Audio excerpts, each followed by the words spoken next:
Hello and welcome back to Mother Tongue, your eyes, ears and finger on the pulse for all parents around the world.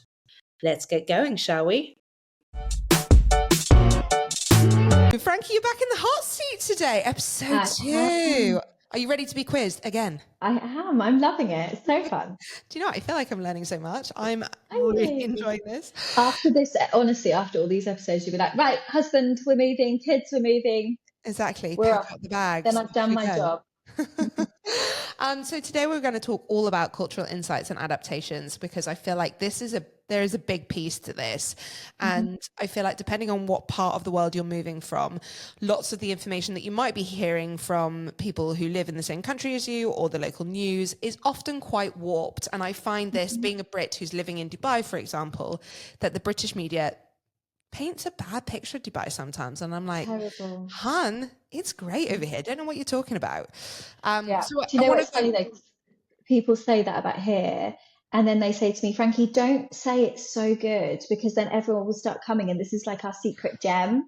And I'm like, no, I have to tell people, like, this is great. But it's mind blowing, because I feel like there is just such a misconception about life in the Middle East in general. Which is sad, because actually life in the Middle East is really, really great. So good. So I wanted to touch upon today, firstly, understanding Saudi customs and traditions and religions. And I mean, I know this is a really big topic that we're not going to fully unpack today. But if you could just kind of touch upon like the top cultural sensitivities and things that people who are moving to Saudi need to be aware of. I know we talked a lot about dress in the last episode, so we don't really need to go into that a lot. But for example, as a Brit who might be moving to Saudi, alcohol is quite a big one. So maybe let's start with that. Yeah, for sure. So it's funny, isn't it? Because I feel like any of your listeners that are moving from Dubai will have a little bit more of a cultural understanding. Whereas if you're moving from England, it's quite a shock. Like for me as well, I moved 11 years ago. I remember my first hearing of the call to prayer in Dubai, and honestly thinking I was under attack, because that's all you're told in England, right? That is such negative stereotypes. Whereas the reality is I've never met more gorgeous, warm, lovely people than Arabs, like the most welcoming people, and especially in Saudi. So I would say one of the biggest misconceptions is that like Saudis will not embrace you, like they don't want us here, but actually it's the polar opposite. So that's a really big one. But with regards to alcohol, so no alcohol is in Saudi. So it's prohibited. Don't try and bring it in. Just don't get involved. So honestly, me and my husband always joke, it's actually lovely. We love it because it's like a detox. It's like the most gorgeous, you know how January is like dry Jan, or we just live in that. And I love it. Like there's no drama, no one fights, no one's drunk too much and has to like try and recall the next day. And actually the connections we have of our friends here are so much deeper, because there's no booze fueling it. It's just good mates having a nice, like we'll still have, like I did a roast dinner for all my friends the other day. We'll still have evenings where we'll go for dinner, like mocktails, not proper drinks, but we'll still have like a really good night. And I think that's actually probably better connections than boozed up, like drunk nights. So yeah, really actually enjoy that. And always I say to people when they say, oh, I couldn't do it, you absolutely can. It's a choice. And also Bahrain is very close. Dubai is very close. If you're really that desperate, you can go back to England. Like you can get out and have a drink over Christmas or the summer or whenever, and then come back and have some time off. And I think that's actually great. Yeah, exactly. I mean, I know you travel quite a bit. And you have a base in the UK and you go in the holidays, which is nice. But yeah, I feel like, again, I mean, since having a family, our life in relation to alcohol and drinking in general has changed a lot. And I don't think it would bother me as much as it might have done in my 20s. Yeah, it's a chapter, isn't it? Like if I was younger, I probably would have noticed more. But like I say, there's a group of single young professionals that every other weekend they drive over to Bahrain, which is 6 hours. and then they'll have a weekend of drinking, partying, living their best life, and then they come back and they work for the week and don't need it. So I feel Exactly. like if you really want it, you can obviously leave and get it. But as it stands, it not being here, I think, is a bit of a blessing for our family personally. Yeah. I wanted to move on to gender separation now, because I know that when you first moved to Saudi, this was a really big thing. But Yeah, as far as I'm aware, it's not so much of a big thing anymore, right? it's not. And do you know what's funny? I was at a little coffee shop like last week, and as I walked in, there was a sign that said families and singles. And I literally stopped in my tracks. I was going to take a picture of it and be like, what? I haven't had this for 6 years. But I haven't seen that honestly for the longest time. But when I first moved here, exactly that. So there was a men's space, there was a women's family space. And I was always so intrigued. I was like, what's going on in there? But absolutely nothing, quite frankly. Um, just a load of blokes, which I wouldn't want to be in there anyway. But it was very segregated.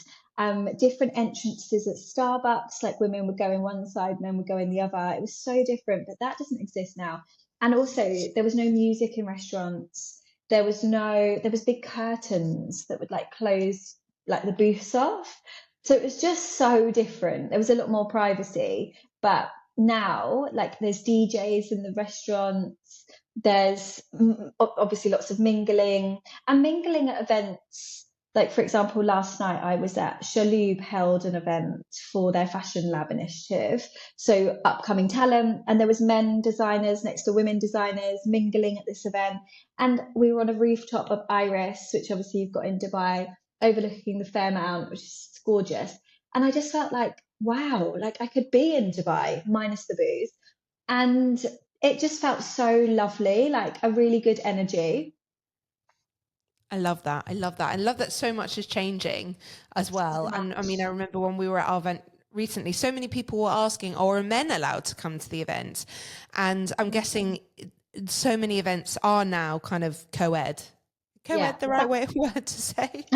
mix. But do you know what as well? I would also say, again, going back to like the respect of the culture, if women don't feel comfortable to be around men and want to be covered, then absolutely, I get it. Like that's your Yeah. world. So there is still that respect piece. So when they ask the question, is it going to be men as well? I totally get it.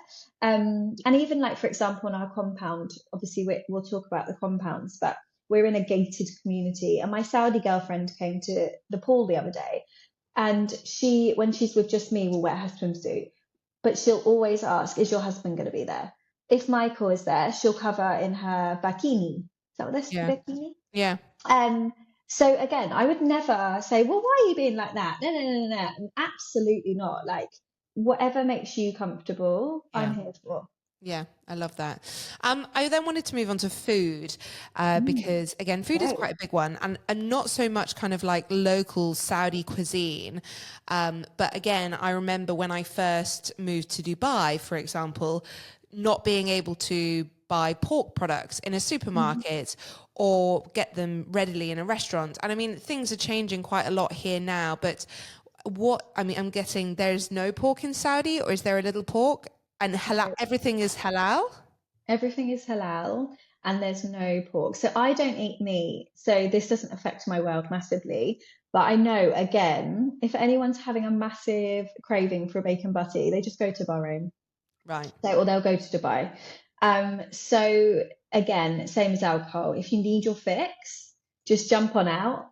But if you're not that bothered, which we're not, but no, you absolutely can't get it here. Because I know in Dubai you used to be able to go to joint rooms or spinnies and go into like a secret room, couldn't you? Is that still Yeah, the there? pork room. Yeah. Oh my God, it Yeah. very much.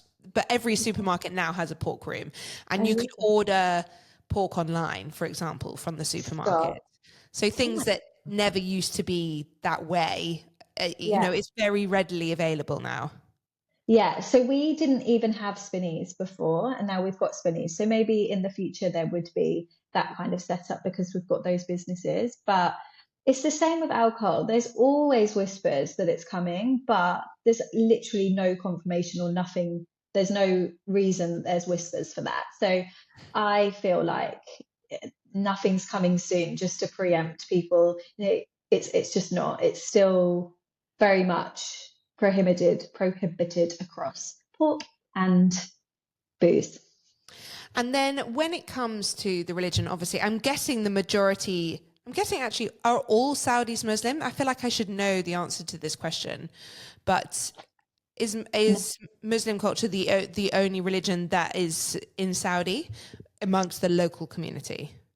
I actually don't know. I would say yes. Like all the Saudis I know are Muslim. Like are all Emiratis Muslim? Yeah, I believe so. I believe so. Then yes, I'd say yes. Yeah, I've only ever met.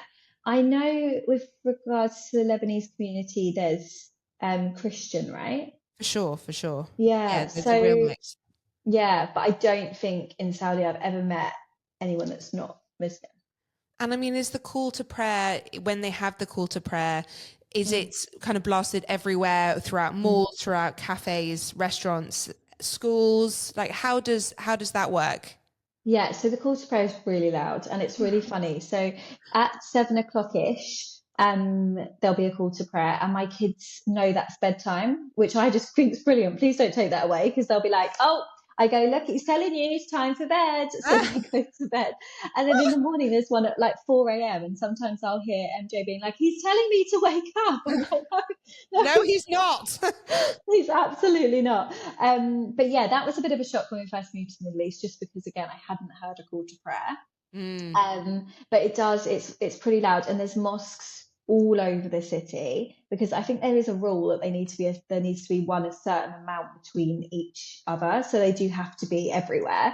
And then in the malls, they used to shut. Is there 5 prayers a day? Isn't there? I believe They so. Yes. used to shut 5 times a day. Imagine. So I remember once getting stuck in Zara.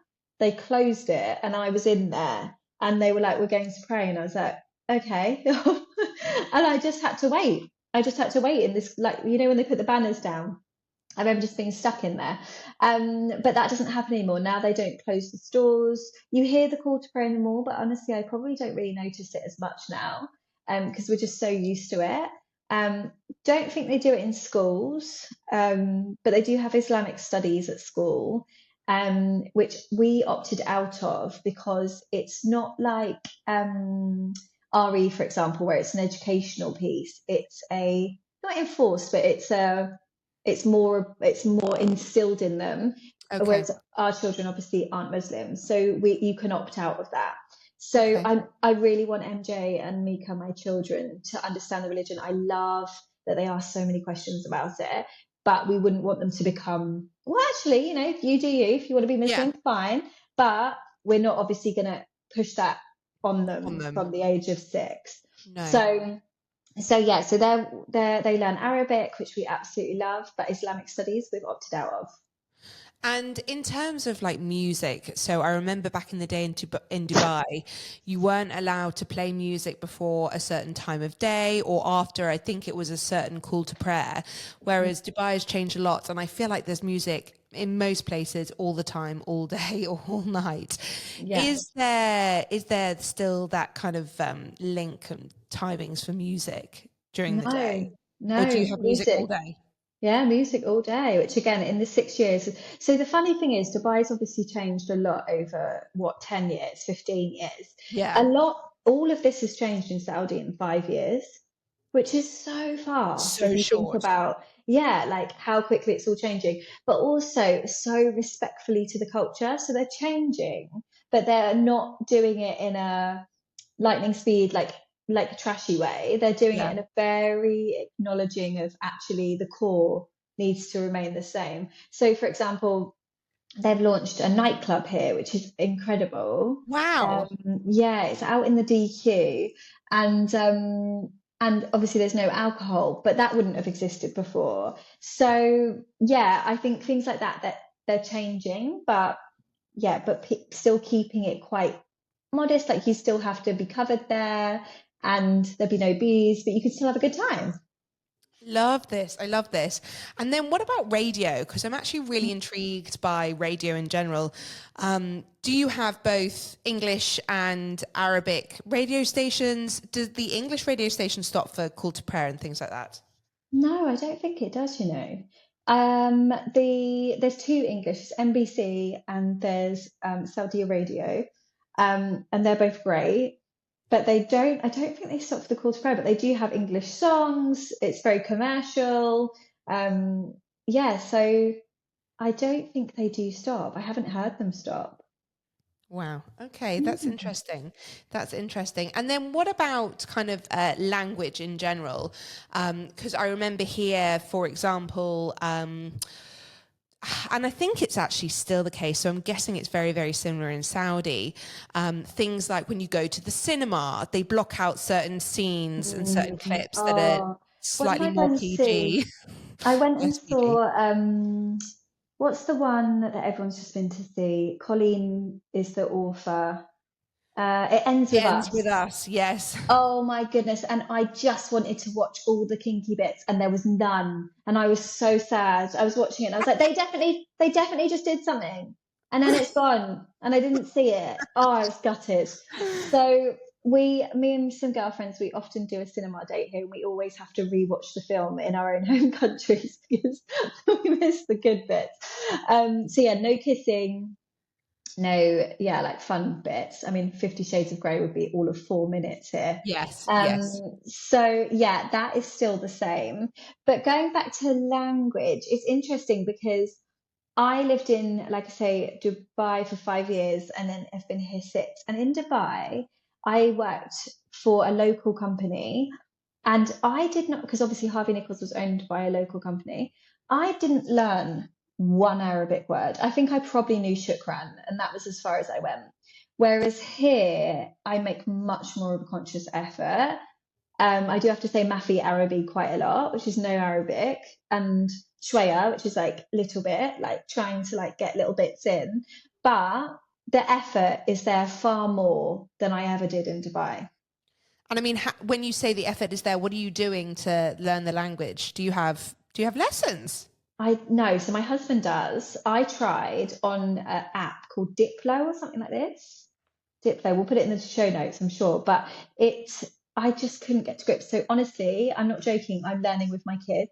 So yesterday, my daughter, she's 4, she was singing the colours to me and we were singing them together in the car. So that's really, and like over the summer, we learn fawula, which is strawberry. Mouse is banana. Anyway, we were learning all these fruits. So this is how I now learn. And then, for example, tonight I'm going to meet a group of Arabic friends, and I'll always say to me, give me one word, like one word I have to leave tonight to have tried to remember. And I'm terrible. I can't often remember them, but I do try, and they love that I try. So yeah, and my husband's doing really well. Like I'm really proud of him. He often will just come out with these little Arabic sentences. And I think, good on you. So Yeah. different to Yeah, our go Dubai him. experience. Yeah. It's a really hard language to learn. And Oh, actually, so hard. on the flip side, do you find that most Saudis speak English? Yeah, they do. Yeah. Unless it's like delivery drivers or, yeah, but otherwise, most people speak English. But even just little things like salam alaikum, like, and kaifa halik, like all these words are so important for like just respectfully greeting and speaking to people. Yeah. Like when you're in a hospital or when you're in a restaurant, or it's just so nice to be, you know, again, like Polite. culturally, yeah, and they Yeah. love it. And even if you say it wrong, they'll take the time to correct you. But yeah, most people will speak English. Okay, Do that's you know good what's to a know. really big one, which I think is a really interesting one to touch on? So when you obviously now more than ever, men and women will mingle. And so when you meet a man here, you wouldn't go in for a bear hug, for example, or kiss them on the cheek. But women greeting Saudi women, they kiss on one cheek for a really long time. And I haven't quite Wow. grasped how long we're supposed to stay there. You basically let the Saudi take the lead. And I understand it as like the more they know you, or like the more friends you are, perhaps the longer they'd stay on the cheek. Like sometimes they'll just stay stuck to the cheek. Sometimes they tap it, they kiss it. It's a lot going on. So things like that I've had to learn. Whereas I suppose I never knew an Emirati to kiss her. Like it was a different like friendship.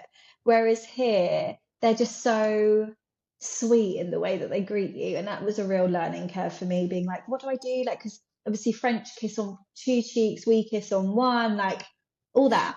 We're also a nation of huggers. I mean, I love a hug. Yeah. Would you, I mean, is hugging something that you would do a lot of in Saudi? No.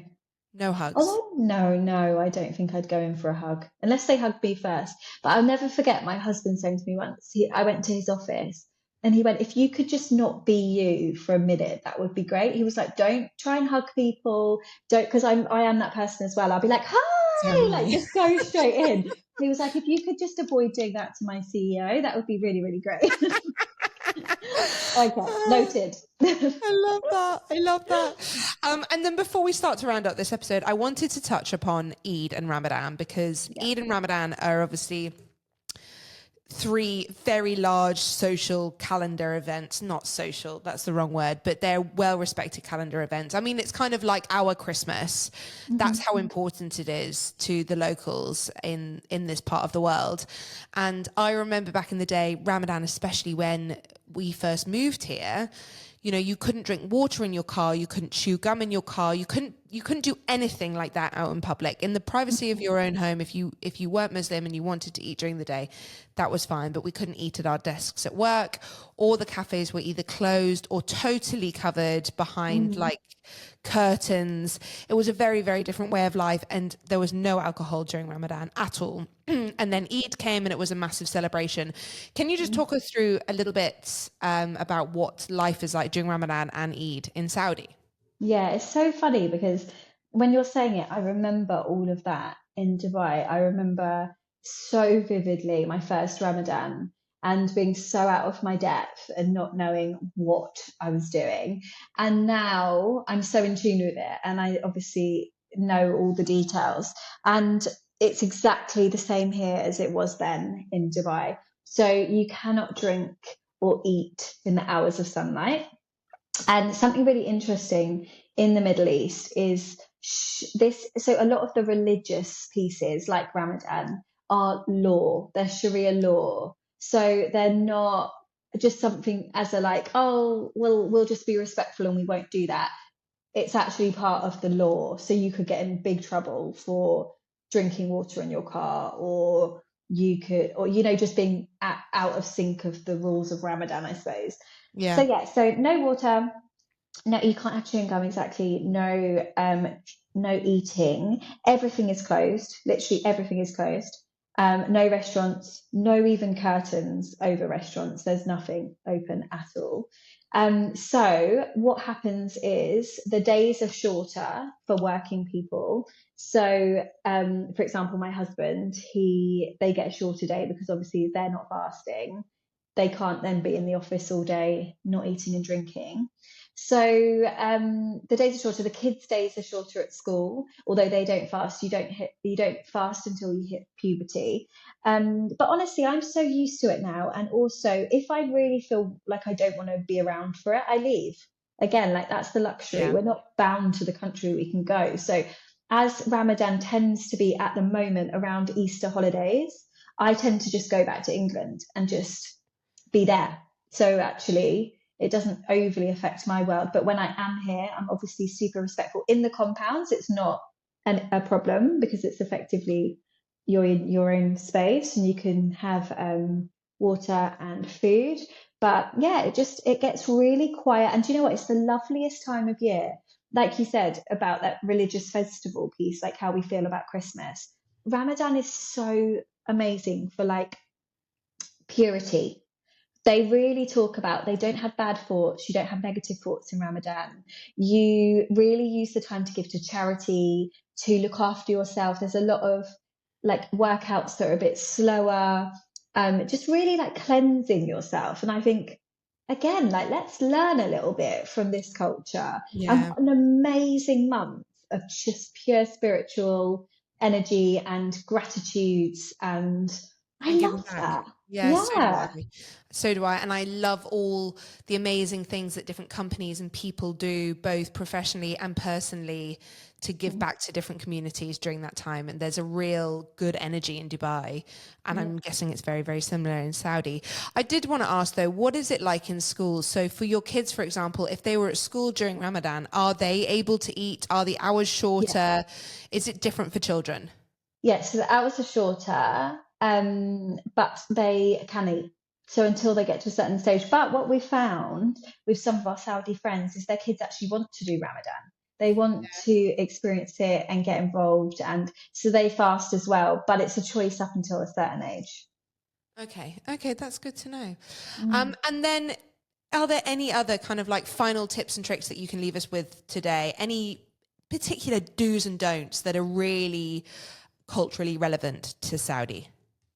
I would just say, again, just respectfully understanding the culture and trying your best. That you, even if you don't know, just trying to understand, like have chats with Saudi friends, have chats with people that have already been here, listen to these kind of podcasts, just so that you can kind of come and not appear to be arrogant or aloof to their cultures and their traditions, and and like I say, the learnings, the things I've learned from the Saudi culture have been so great, and so much of it will be put into my life. So yeah, I just think come with open eyes, come with an open heart, and just really embrace the experience. I love this. Thank you, Frankie. And Frankie, before we go, for anyone who wants to reach out and ask any questions, where can they find you? So I am at Frankie Hilton X on Instagram. Perfect. Thank you so much, Frankie. We'll see you again next week. Thank you.